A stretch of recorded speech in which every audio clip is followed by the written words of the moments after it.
Y hoy, justo hoy, la Comisión de Acusaciones de la Cámara de Representantes abrió una investigación en contra del presidente, justamente, Paula, por presunta financiación irregular de su campaña presidencial. Esta es una decisión que se toma después de que la Comisión de Acusación estudiara las pruebas que la Fiscalía le había remitido ya a esta instancia.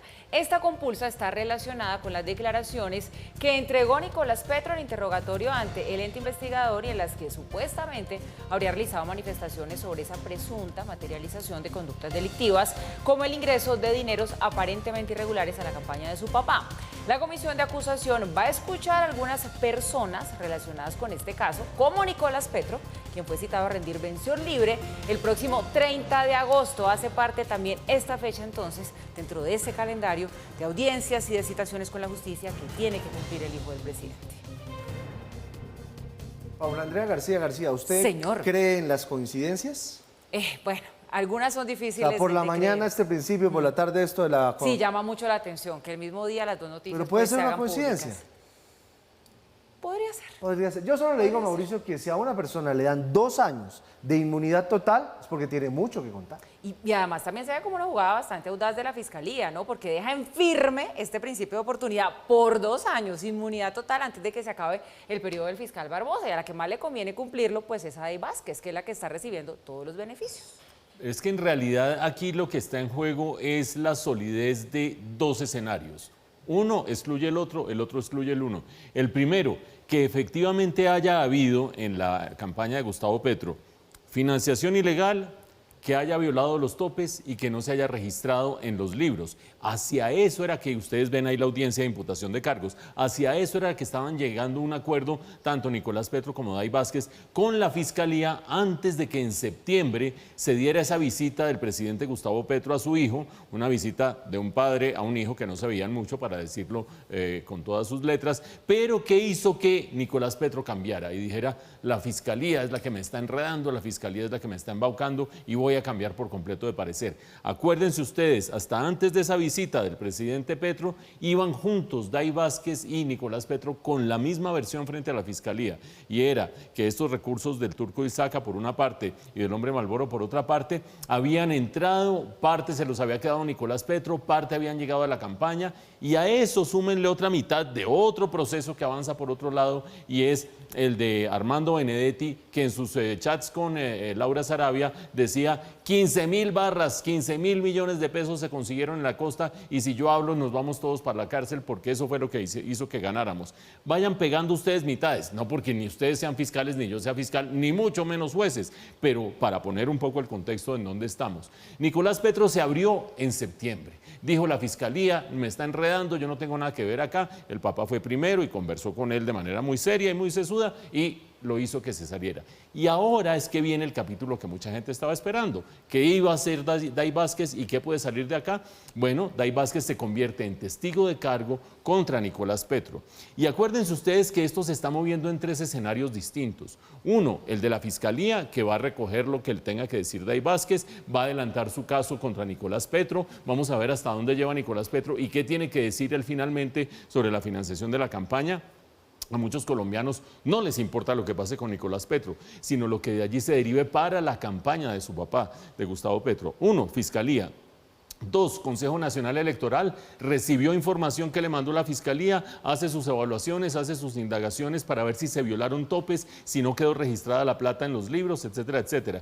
Y 3, la más importante de todas, pero quizás la más ineficaz de todas, Cámara de Representantes, porque cualquier cosa que pueda envolver al presidente de la República, como tiene un fuero especial, pues termina siendo evaluado por la Cámara de Representantes. Desde hace 4 décadas, desde hace 5 décadas, 300 casos que han pasado por la Cámara de Representantes, uno ha prosperado hasta convertirse en una condena. Por lo tanto, pues no esperemos que en la Cámara de Representantes vaya a pasar mucho. Todo eso para decir que todo lo que afecte al presidente va a parar a la Cámara de Representantes, que es como ir a parar a un despeñadero. Pero lo que vaya sucediendo con Nicolás Petro y con Day Vázquez sí va metiendo mucha candela a la arena política, y allí es donde verdaderamente se verán los impactos de todo lo que se vaya a decir. No el chisme que dijo y que no sé qué es cuánto, sino el impacto político en encuestas, como las encuestas que más adelante vamos a ver en este noticiero, con otras circunstancias, con otras causas, pero ahí es donde verdaderamente se va a sentir todo esto. Verdaderamente se va a sentir todo esto. En donde sí pasaron cosas es en el Congreso de la República, porque el canciller fue citado y por fin fue, no lo digo yo, lo dicen los congresistas. Llegó para dar explicaciones por lo que está pasando con los pasaportes. El problema fue que al canciller como que se le saltó la chispa y terminó a algunos congresistas mandándolos a leer. Obviamente se sintieron ofendidos, incluso desde su propia bancada, la de gobierno, le exigieron respeto al canciller. El debate inició subido de tono. El canciller mandó a leer a los congresistas que lo citaron. Les pido que para la próxima vez se hayan leído juiciosamente esas resoluciones, porque no hay nada peor que hacer debates sin conocer el contenido. Ustedes no vinieron como Cancillería a hacernos un debate de control político al Senado. Estamos, al contrario, haciendo un debate de control político a la Cancillería. Y yo sí le pido respeto, y parte del machismo está en que le respondes a la mujer que no estoy documentada. Tras el jalón de orejas, el canciller arremetió contra Marta Lucía Zamora. Insinuó que a la funcionaria le pidieron la renuncia por supuestos hechos de corrupción. Existen comportamientos documentados sospechosos de la doctora Zamora en por lo menos 2 contratos de la Agencia de Defensa Jurídica del Estado, porque no fui yo quien decidió sacarla. Por varios antecedentes es que resuelven que ella no debe estar allá, no yo, el presidente de la República. Señalamientos que Zamora rechazó a través de sus redes sociales. El canciller Álvaro Leiva utiliza el ataque infundado a través de una supuesta corrupción de la agencia para defender su propia responsabilidad en el manejo delictivo de la licitación de pasaportes. No respondió nada y su personalidad, intereses y medios hablan por sí solos. Para la Comisión Segunda del Senado, el canciller no respondió a los cuestionamientos por la licitación de pasaportes y aprobaron una proposición de insatisfacción. Perdóneme, pero nosotros no vinimos a escuchar una historia de Daniel Coronel y la doctora Marta Lucía. No. Nosotros necesitamos que le responda al país por la situación de los pasaportes. Es que va a haber un detrimento patrimonial de 120.000 millones de pesos. El canciller terminó su intervención con un claro mensaje a quienes lo citaron. Pero no voy a tolerar que a propósito de una adjudicación de unos pasaportes se enlode la honra personal o del presidente o de mi familia o de mis funcionarios. Ustedes tienen la palabra. Vayan a la fiscalía y háganme el favor, ponen el denuncio. El ministro del Interior llegó al recinto y en un tono más diplomático explicó por qué no podían dar detalles de la licitación. Es bastante probable que no se haga una conciliación y lleguemos a unos tribunales. Ustedes y nosotros tenemos que defender los recursos del Estado y tenemos que ser muy cuidadosos en lo que digamos. Algunos congresistas buscan recoger firmas para citar a un debate de moción de censura al canciller. Bueno, ahí llegó el ministro del Interior como a salvar la cosa, salvar la ¿no? patria, literalmente. Es que eso fue lo que trascendió, que lo llamaron personas del pacto y le dijeron, mire, esto aquí está Un desastre, calientísimo, venga, ministro, a lo arreglar necesitamos. esto. Y ahí llegó y usted vio, pues intentó manejar la cosa, pero pues ya con todo lo que ha dicho el canciller, complicado. ¿Sabe quién habló también duro? Marta Lucía Zamora. Puso un trino hoy diciendo que la acosaron y que la estaban obligando a sacar a los uribistas. Pues la verdad es que sigue la doctora Zamora a través de redes sociales dando a conocer o sacando a la luz pública las que ella dice fueron irregularidades o situaciones muy complejas que tuvo que vivir frente a su cargo ahí como directora de la Agencia Jurídica del Estado, cargo en el que todavía se encuentra. Esta vez lo que ha revelado es esto, dice ella que sí, que la recriminan por no haber sacado a uribistas de la agencia, pues nosotros consultamos con un abogado, con un experto, si ahí se podría configurar una especie de persecución o de acoso laboral. La exdirectora de la Agencia Nacional de Defensa del Estado, Marta Lucía Zamora, ha revelado que está siendo recriminada por no haber desvinculado a uribistas de la entidad luego de su renuncia en su cuenta de X. @PetroGustavo, @AIDárragaF. Me recriminan no haber sacado a uribistas de la agencia. Esta entidad es técnica, en la que pusimos en marcha la política de respeto por las víctimas y con ello la construcción de paz. No tiene partido político, como tampoco la ley. En respuesta a estas acusaciones, el abogado laborista Jorge Peralta afirma que Zamora podría estar experimentando acoso laboral y persecución. Este Twitter permite inferir que estamos frente a un concepto que podemos denominar politización del derecho laboral.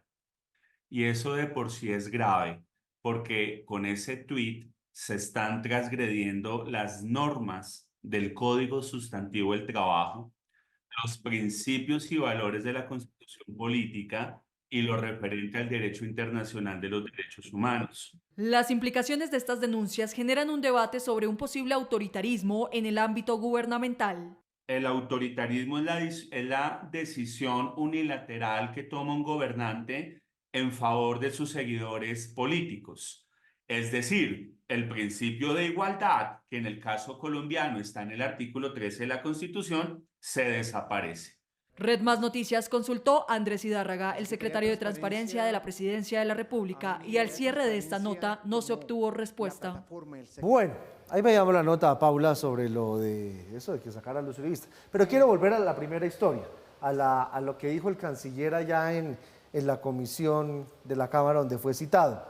No entregó respuestas sobre lo que estaba sucediendo y lo que hizo fue como formar, como se dice allá en Argentina, un gran quilombo. Un quilombo, sí. De lo que estaba sucediendo como para no sé. Mucho ataque, complejo. Poca respuesta, ¿no? Es verdad, y es inadmisible la actitud del canciller, ¿no? Esa arrogancia, no responder nada, y también un poco como lo que le decía la propia senadora del Pacto Histórico, que le dice, mire, yo estoy viendo aquí algo de machismo, pero si ustedes se dan cuenta, también dijo algo pues que es muy serio y es en lo que realmente deberíamos concentrarnos. Dice, tengo pruebas de actos de corrupción de la doctora Zamora. Si las tiene, si las tiene, que salga entonces, y que las muestre y que se las presente al país. Es bastante interesante lo que dice el canciller, porque por una parte dice que no va a permitir que se enlode su nombre a título personal por unas acusaciones alrededor de la licitación de los pasaportes y conmina a los miembros de la comisión a que denuncien ante la fiscalía lo que tengan que denunciar por su nombre. Bueno, cualquiera tiene derecho a defender su buen nombre y si él se considera que está siendo perseguido personalmente, no institucionalmente, yo creo que aquí las cosas tienen que ver con la Cancillería, no con el nombre de él, pues entonces les dice a los miembros de la comisión, vayan y denuncien. Pero a los 2 minutos antes o a los 2 minutos después dice, y tengo pruebas de corrupción de Marta Lucía Zamora. Bueno, pues que vaya y denuncie. Al fin y al cabo es obligación de cualquier ciudadano que tenga constancia de la comisión de un delito ir y denunciar. No solo porque es un acto de un buen ciudadano, sino porque si no lo hace se convierte en cómplice de un delito. Entonces, bueno, pues vamos a ver en qué momento el canciller va y pone la respectiva denuncia. Y esto en realidad tiene una dimensión política, que es esta del show, el gran discurso al que tiene que llegar como un bombero, literalmente el ministro del Interior, como tuvo que llegar como un bombero a calmar las aguas igualmente y apagar incendios, cuando el otro ministro exasperado de este gabinete, que es el ministro de la Salud, también armaba tremendos quilombos, como dice Giovanni, como dicen en Argentina. Pues bien, el bombero llega a tratar de calmar las aguas porque él es el que tiene que lidiar al día siguiente con los boticos de la comisión, del senador, del representante de la Cámara, etcétera, etcétera. Pero nada de esto, que es la dimensión política, borra los problemas de la Cancillería. Acuérdense ustedes, la Cancillería tenía les voy a mencionar 3 cosas. La Cancillería tiene una funcionaria estrella, la vicecanciller Laura Gil, una de las internacionalistas más reputadas del país. No se aguantó al canciller y renunció antes de los 9 meses y se tuvo que ir, una funcionaria estrella. Punto número 2, los nombramientos de la Cancillería. ¿Cómo serán de cuestionables los nombramientos de la Cancillería? Algunos de ellos, por supuesto, que el mismo embajador de Colombia en México tiene problemas porque no cumple los requisitos. Metió unos requisitos de unos seminarios de 2 días para cumplir con lo que establecían el respectivo decreto, y hasta la rectora de la Universidad Nacional, que hizo parte del comité evaluador, dijo, esos requisitos no se están cumpliendo, eso es totalmente espurio, eso no debería valer. Tercero, en el caso de la Cancillería igualmente hay unas volteretas que son inverosímiles. ¿Qué tal la voltereta, por ejemplo, del mismo canciller cuando le dijo al embajador de Israel en Colombia, a raíz del conflicto entre Israel y Hamas, le dijo, es una vergüenza lo que usted está haciendo con el presidente Petro? Hay tuit, para que no digan pues que uno se los inventa, es una vergüenza y usted debería por lo menos pedir disculpas e irse. Un canciller diciéndole a un embajador que se vaya del país a las 48 horas, foto, venga, vamos a la presidencia, palmadita en la espalda y qué sé yo. otro giro de 48 horas. Esta licitación no la abrió el gobierno anterior. Esta licitación de los pasaportes pasó por esta Cancillería. Tuvo advertencias de distintos involucrados que le decían a la Cancillería, no la abra, esa licitación tiene problemas. La abre, y cuando el presidente dice que aquí hay problemas con esta licitación, sean las razones que sean, otra voltereta de 180 grados y el canciller se pone del lado del presidente y en contra de sus propios funcionarios. Y a eso se agrega algo del día de hoy que si no fuera por este debate no pasaría inadvertido. Y es que la Procuraduría ha abierto indagación preliminar contra el mismo señor canciller por la crisis migratoria que hay en el país. Mejor dicho, más problemas difícil tener, y en este momento pues se suman los del pacto histórico, como recordaba Paula, que son miembros, unas funcionarias, en este caso senadoras de la Comisión Séptima del Senado, que le terminan diciendo al mismo canciller, vea, respete a las mujeres por favor y respete a los congresistas. Salario mínimo. Ayer los sindicatos movieron la cifra del 18%. El presidente de FENALCO dijo que esa cifra era sacada de la manga, no le gustó, la cuestionó. Los empresarios por ahora no llevaron una propuesta. El presidente de la República, que es quien al final va a determinar decidiendo, porque seguramente se va a ir a sanción presidencial, cuánto va a ser el aumento, salió a defender de entrada ese 18% y de paso fustigó a los trabajadores diciendo que querían esclavizar a los empleados.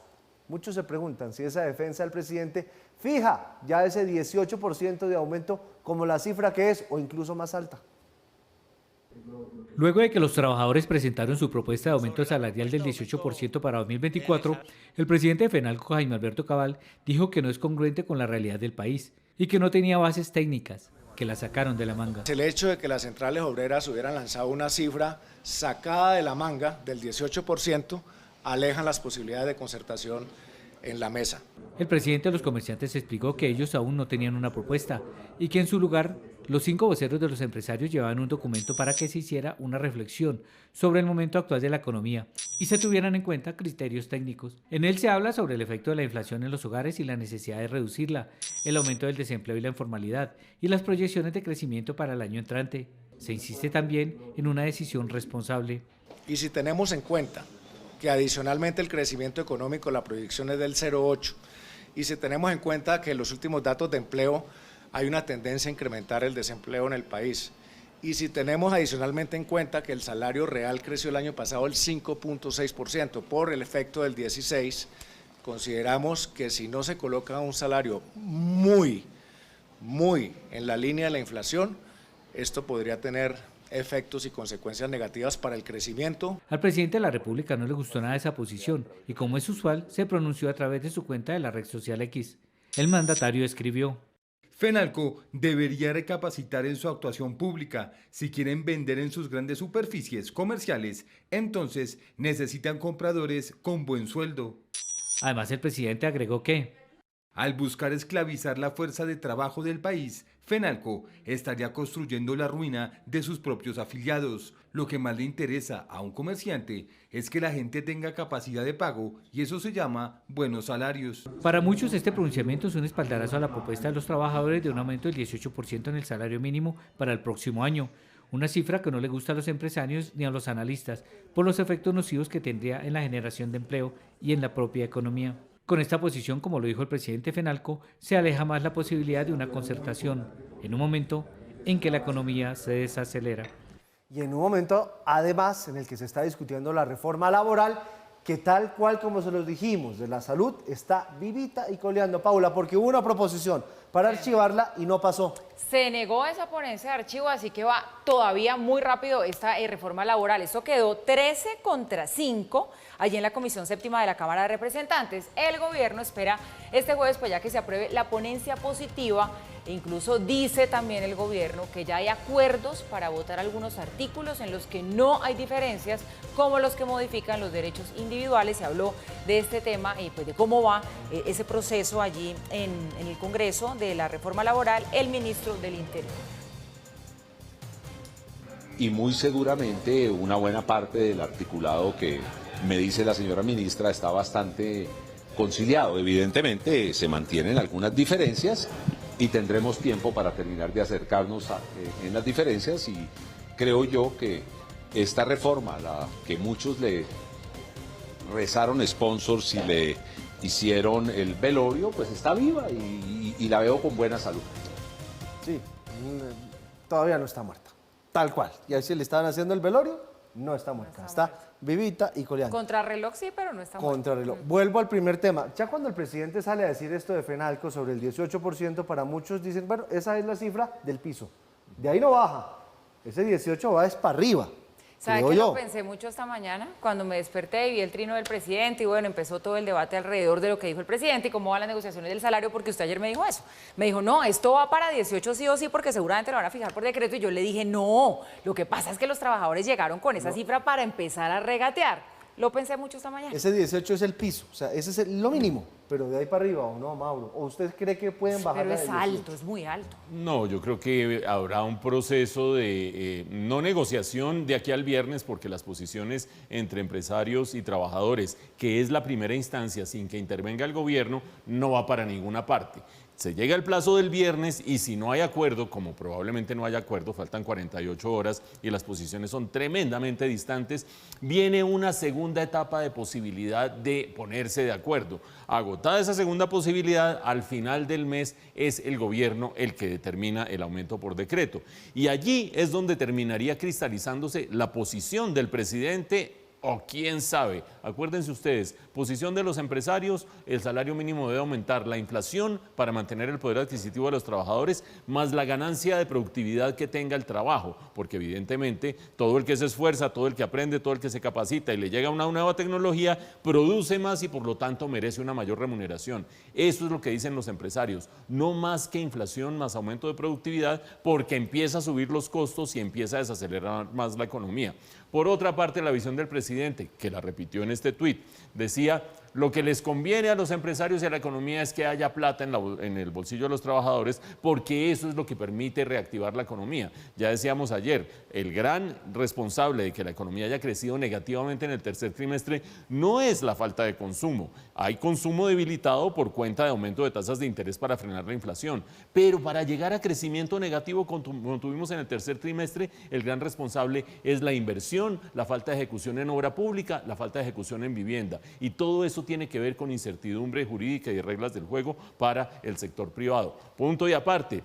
Ahora bien, ¿qué sucede si se llega a la instancia de final de mes? Cualquiera diría, bueno, ahí está el tuit del presidente, de 18 para arriba o por lo menos 18%, pero se olvidan de algo, donde se van a notar tensiones dentro del gobierno. El ministro de Hacienda, que tiene un ojo puesto sobre la inflación en todo caso y que sabe el impacto que puede tener esto sobre costos y sobre los costos de los empresarios, ha dicho, puede ser la inflación, que va a ser entre 9, 8 y 10%, más 2 puntos. Es decir, el ministro de Hacienda dice que puede ser más o menos de 12%. Y el presidente de 18%, creo que amerita una negociacioncita interna y una conversacioncita interna dentro del gobierno.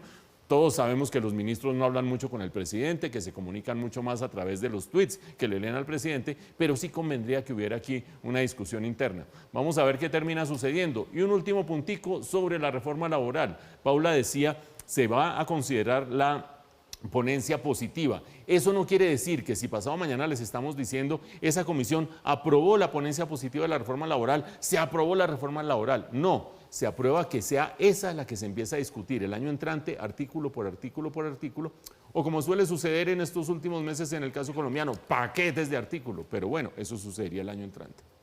Y les quiero mostrar algo que es una vergüenza, algo que está sucediendo a esta hora en la plenaria de la Cámara de Representantes. Convocaron un debate para hablar de los temas de feminicidio. Hace 24 horas, 48 horas, conocimos el caso de una niña que fue, me cuesta decirlo, que fue desmembrada por un asesino miserable que ya está capturado y ojalá le caiga todo el peso de la ley. Hoy hay un debate sobre feminicidio en la Cámara de Representantes y vean esto. Casi todos se fueron, mientras que las familias de las víctimas hablaban. No hay derecho, señores congresistas. No hay derecho. Están hablando las familias víctimas de feminicidio. La mujer tiene que ser lo más importante. En Colombia, las niñas. No puede ser. A mí esto me decepciona mucho del legislativo. No hay derecho. ¿Los congresistas dónde están? Me pregunto yo. O sea, además un poco ¿En esa dónde están doble los moral, ¿Viendo ¿no? el partido? ¿Dónde están los congresistas?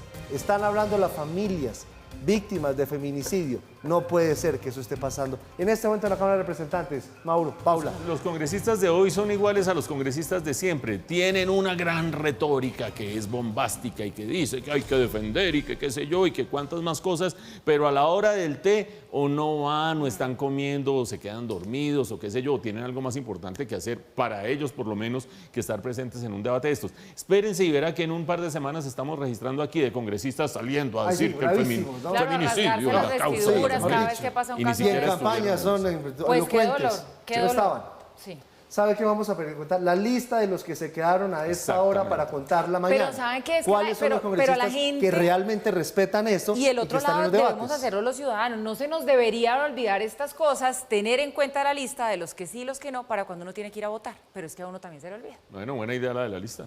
Bueno, aquí tengo el tema de las encuestas del presidente, lo que usted estaba diciendo ahorita, Mauricio, cuando arrancamos la emisión, porque hay dos encuestas. Sí. Como dice Mauricio, dos historias. Ay, en una encuesta sube la favorabilidad del presidente, en otra encuesta baja la favorabilidad del presidente. ¿Cómo es la historia, Paula? Bueno, vamos con la de Inbamer primero. Si les parece, que es una de las encuestas que se ha publicado en las últimas horas, y allí la desaprobación del presidente subió, está en 66%. Esto es lo más alto desde que el presidente Petro llegó a su cargo.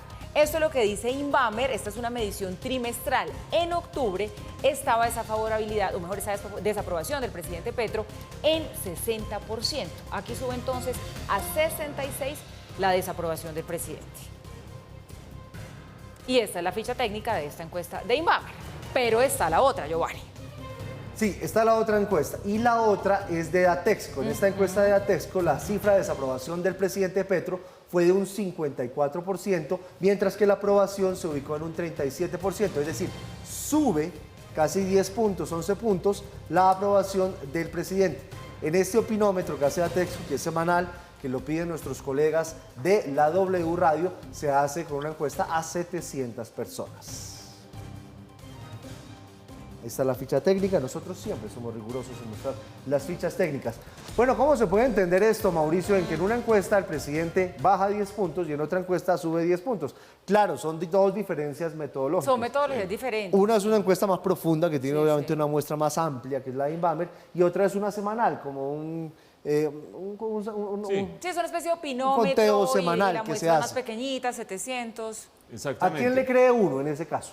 Pues primero hay que dejar claras las diferencias metodológicas, eso que dice Giovanni, una cada 2 meses, la otra cada semana, las muestras son de tamaño distinto, se hacen de manera distinta, porque en la metodología es donde están los detalles, en el diablo están los detalles, como dicen los analistas. Y eso significa que puede ser que ambas encuestas se hagan de manera idónea, pero con un muestreo distinto, con una frecuencia distinta, con el tamaño de la muestra distinta, y que de ahí puedan salir las discrepancias. Eso no nos resuelve la pregunta fundamental, y es ¿a cuál creerle? Cada cual le creerá a la que quiera. Nosotros no pretendemos pues decirles, venga esta, venga la otra.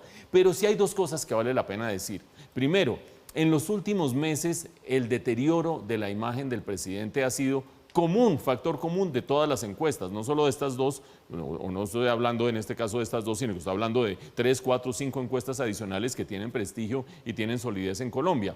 Por lo tanto, la de Inbamer lo que confirma es una tendencia que han señalado las otras encuestas, más o menos desde el mismo momento. Arrancando este año empezó el deterioro de la favorabilidad del presidente y se fue acentuando a medida que fueron pasando ciertos hitos, que fue pasando lo de su hijo Nicolás Petro, que fueron pasando dificultades en el Congreso, que fue pasando la ruptura del acuerdo nacional y sacar y cambiar el gabinete, etcétera, etcétera, etcétera. Esos hitos están marcados en esas encuestas. Por lo tanto, si esa es una tendencia generalizada de las encuestas, lo que habría que preguntarse es ¿qué puede haber pasado para que una encuesta muestre una tendencia distinta en las últimas 3 semanas? Y en realidad, pues habrá muchos hechos que cada cual podrá decir, ¿no? Que el presidente empezó a llegar cumplido más o menos a las citas, que dejó de incumplir, que tuvo una retórica muy interesante en la COP28, qué sé yo. pero uno se pone a revisar, por ejemplo, que la Corte Constitucional le tumbó la tercera parte de la reforma tributaria. Por ejemplo, que la paz total entró en un tamaño de crisis tan grande que tuvo que cambiar al comisionado de paz. O por ejemplo, que sus mismos comentarios internacionales empezaron a ser objeto de críticas por parte de distintos cancilleres, entre ellos el de Alemania, por andar diciendo que el nazismo se metió en los hogares de clase media de Europa y de Estados Unidos y qué sé yo. Creo que en las últimas 3 o 4 semanas no ha habido un hecho significativo que uno diga esto le endereza la opinión pública al presidente y sin embargo las encuestas, por lo menos esta que estamos registrando, muestra ese viraje. Habrá que esperar, no nos formemos de antemano algún prejuicio y más bien esperemos que otras encuestas sigan avanzando y ver qué pasa con la imagen del presidente. Bueno, hablamos ahora de la otra polémica del día, del ministro de Salud, Guillermo Alfonso Jaramillo, que se defendió tras los señalamientos sobre sus títulos profesionales, después de una denuncia que interpuso un abogado, donde señalaba que no había estudiado el ministro todo lo que él dice que había estudiado, pues desempolvó sus títulos suecos en un evento público. El ministro de Salud de Colombia, Guillermo Alfonso Jaramillo, se encuentra en el centro de la controversia, luego de que el abogado Eduard Morrón cuestionara públicamente los títulos académicos del funcionario, especialmente aquellos obtenidos en instituciones educativas en el extranjero. La misma institución, esta última, también me indicó lo mismo, que no tienen registros de que el señor Guillermo Alfonso haya sido doctor o especialista en su país. Hay que tener en cuenta que Suecia es un país muy serio, es un país más avanzado que el nuestro y es un país pues que tiene, digamos, una reputación muy buena a nivel internacional. ¿Por qué? Porque Suecia es uno de los países con el menor índice de corrupción. Los sistemas suecos son excelentes. Estas revelaciones generaron debate sobre la transparencia de la presentación de los títulos académicos por parte del funcionario público. Del 94, cuando termino cirugía cardíaca, me certifican, yo mando los papeles a Colombia, apostillo todos mis papeles, estudian mis papeles en el ICFES, me certifican como cirujano cardíaco pediátrico, yo estaba en Suecia, Blascofame también me certifica, porque yo tenía la intención de volverme, yo no me iba a quedar en Suecia, sino de volverme a Colombia. Ante las preguntas sobre sus credenciales, el ministro se defendió asegurando que es cirujano cardíaco, certificado por el ICFES y por la Asociación Colombiana de Facultades de Medicina. Pero aquí están pescando, tratando de pescar en río revuelto, no van a conseguir nada. Toda mi vida ha sido transparente. Bueno, ahí está la discrepancia, el debate, la discusión alrededor de los títulos que tiene el ministro de la Salud. Y esa discrepancia pues tendrá que ser dirimida. Ya mostró los títulos y dice que si fue convalidado, no fue convalidado, etcétera, etcétera. Vamos a ver. Por el momento el ministro de Salud pues sacó sus cartones y eso sí es innegable. Habrá que ver si hay objeciones a la validez de esos cartones de aquí en adelante. Creo yo que sin embargo esto no nos debe desviar de los dos grandes hechos que han caracterizado en el debate público al ministro de Salud. Uno, pues por supuesto haber sacado y haber empujado la reforma a la salud en la plenaria de la Cámara, un logro político innegable para el ministro de la Salud, para el ministro del Interior y para el gobierno de Gustavo Petro.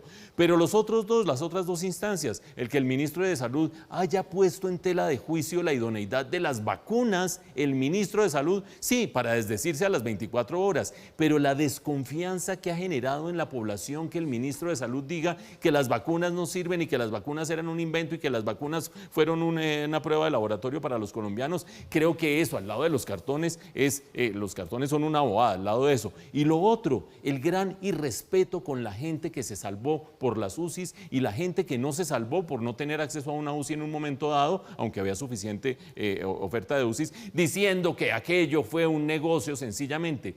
Creo yo que al ministro no hay que medirlo por los cartones, creo que al ministro hay que medirlo por su capacidad política, ha sacado la reforma a la salud y en el otro plato de la balanza por la profunda irresponsabilidad en esa clase de comentarios. Unos comentarios que además no están apoyados en una base técnica, unos comentarios que parecen estar basados mucho más en resentimiento y en odio cuando dice que todo es negocio, cuando dice que todo es prueba y cuando va contra la misma evidencia científica que es la que respalda en últimas los supuestos cartones que él tiene.